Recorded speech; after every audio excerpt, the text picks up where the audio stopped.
வணக்கம் நண்பர்களே, ரொம்ப நாளாக வீடியோ வந்து பார்த்தீங்கன்னா நின்று விட்டது. என்ன ஆயிடுச்சுன்னு கேட்டிங்கன்னா பார்த்தீங்கன்னா, தெருவாசல்லே உட்கார வச்சாச்சு. அடுத்த எபிசோடுக்கு பக்காவாக எந்திரிச்சு விட்டாச்சு. சரி எல்லாம் எந்திரிச்சு வந்தோடனே என்ன பண்ணணும்னு கேட்டிங்கன்னா, ஒன்றுமே இல்லை. தெருவாசலில் உட்காந்து அதுக்கப்புறம் கேட்டு தான் ஓப்பன் பண்ணணும். உள்ளே போனோம். ஒரு 6 மணி போல் தான் ஓப்பன் பண்ணாங்க. போனோடனே டக்குன்னு ஒரு ஃபார்ம் கொடுத்தாங்க. ஃபில்லப் பண்ணி விட்டு நல்லா லிஃப்ட் மேலே ஏறி மேலே போய்ட்டோம். அண்ணனா டாப்பில் இருக்கேன். சரி ரைட்டு டாப் பில்டிங்கில் இருக்கும். ஏசி தான் போட்டு விட்டு நல்லா குளுகுலுன்னு இருந்துச்சு. அதுக்கப்புறம் நம்மளோட ரைட் செக் பண்ணி விட்டு கொஞ்சம் நேரம் வெயிட் பண்ணக்கப்பான்னு சொல்லிட்டு உட்கார விட்டாங்க. சரி ரொம்ப நேரம் உட்காந்துக்கிட்டே இருந்தால் சரி என்ன பண்ணுறேன் அவனே கீழே போயிட்டு வந்துருவோம் நம்ம அவனே என்ன சரி வாமாப்பில் போயிட்டு வருவோம்னு சொல்லிட்டு நண்பரை கூட்டு வெளில போனா. சரி பிளட் டெஸ்ட் வேறு எடுக்கணும்னு சொல்லிட்டாங்க. சரி எங்கே போய் எடுக்கிறதுன்னு அவங்க நல்லா பக்காவாக கேட்டு போய் பிளட் டெஸ்ட் உட்காண்டா கேள்வி மேலே கேள்வியாக கேட்டு என்ன சாவடிச்சு வச்சிட்டாங்க. சரி தம்பி சாப்பிட்டியான்னு கேட்டாங்க. இல்லைண்டா டக்குன்னு சரி உனக்கு பிளட் டெஸ்ட் எடுத்து மயக்க போட்டு கீழே வந்துருவோம். லைட்டாக ஒரு குத்து லைட்டாக கிருங்க அப்படின்னாங்க. சரி குத்துங்கன்னு சொல்லிட்டு குத்துனா லைட்டாக வலிக்க ஆரம்பிச்சு. அதுக்கப்புறம் அப்படியே எடுத்தோன்னே லிஃப்ட் மேலே பட்டா லிஃப்ட் பாதி நின்று விட்டு அதுக்கு ஒரு கேரா போயிட்டு அதுக்கப்புறம் எப்படியோ வந்து விட்டோம். சரி லைட்டாக பசிக்கிற மாதிரியே இருக்கா போய் சாப்பிட்டுக்கிட்டு வந்துருவோமான்னு சொன்னேன். சரி வா போவோம்னு சொல்லிட்டு என்ன பண்ணா ஃபஸ்ட்டு பல்லே வளர்க்கல. சரி வாயை மட்டும் கொப்பளிச்சுப்போம் பேசலாம் இல்லைன்னு சொல்லிட்டு வாயை மட்டும் கொப்பளிச்சுக்கிட்டோம். சரி என்ன நண்பாரு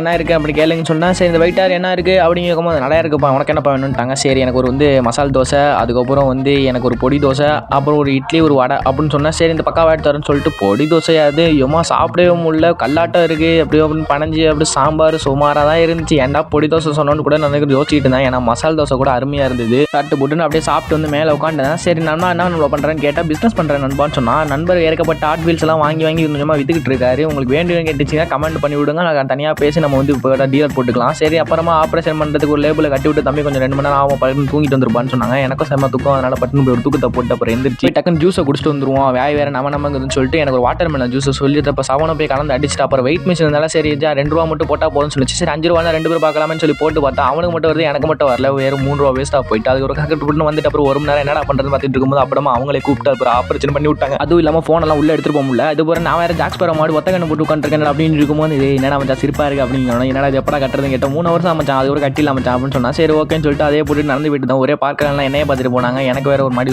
வேற போயிட்டு அதுக்கப்புறம் சரி சாப்பிடுவோம் சரியான பசியாக இருக்குன்னு சொல்லி பார்த்து தைஸ் ஒரு அப்புறம் ஏதோ சப்பாத்தியெல்லாம் வாங்கி சாப்பிட்டு பார்த்தோம். அப்புறம் இந்த சம்சாவா இது சரி நல்லாவே இல்லை. காலையில் சாப்பிட்டா அருமையான வடை மட்டும் இருந்துச்சு. அது மட்டும் இல்லை சரி என்ன பண்ணுறது சம்சா தான் சாப்பிட்டேன். அது வேறு நல்லாவும் இல்லையா. சரி அப்புறமா என்ன பண்ணுன்னு கேட்டிங்கன்னா ஒரு ஆட்டோவை பிடிச்சி டக்குன்னு என்ன பண்ணுன்னா ரயில்வே ஸ்டேஷன் வந்து டிக்கெட்டை போட்டு அப்புறம் நம்ம போய் டாப்பில் உட்காந்தாச்சு. அப்புறமா தான் படுக்கலான்டா. காலிலேருந்து படுக்கவும் இல்லை. எங்கே பஸ்ஸில் போய் தூங்கவும் இல்லை. அப்புறமா இயற்கையெல்லாம் வச்சுக்கிட்டு ஒத்த கண்ணில் மட்டும் என்னடா ஒன்றுமே திரும்ப எப்படா கழட்டுறது இன்னும் கொஞ்சம் நேரம் மச்சான் மச்சான்னு சொல்லிட்டு எனக்கு காற்று வச்சுக்கிட்டு அதுக்கு வரமா கொஞ்சம் நேரம் அப்படியே காத்திட்டு தான் வாங்கிட்டு இப்போ கழட்டு கொண்டு என்னால் முடியலடா அப்படிங்கும் வந்து பிஸ்கெட்டை போடி இந்த பிஸ்கெட்டை சாப்பிட்டு முடிச்சுட்டு கழட்டிடுவோம் அப்படின்னு சொன்னா. அதுக்கப்புறம் சாப்பிட்டு முடிச்சோன்னு கழட்டி பார்த்தா ஒரு வீக்கமாக போயிருக்கு. என்னடா அவனுக்கு மூஞ்சி குத்துறம் வாங்கின மாதிரி இருக்குது. சரி லைட்டு தான் பார்க்கன்னு சொல்லி ஒரு துண்டை கட்டி வர கூட்டானோ. நான் அப்படியே ஜாலியாக பாட்டு மட்டும் கேட்டுக்கிட்டு அப்படியே பேசிக்கிட்டே வந்தேன். அதுக்கப்புறமா கொஞ்சம் நேரம் கழிச்சு திருவாரூர் பக்கம் வந்துட்டு அதுக்கப்புறம் இறங்கி நேரம் என்ன பண்ணுறது ஒரு ஆட்டோவை பிடிச்சோம். ஸோ நம்ம வீட்டாண்ட விட்டுட்டு நானும் வீட்டுக்கு போய் படுத்து தூங்கிட்டேன். நீங்களும் தூங்கிடுங்க. டாட்டா.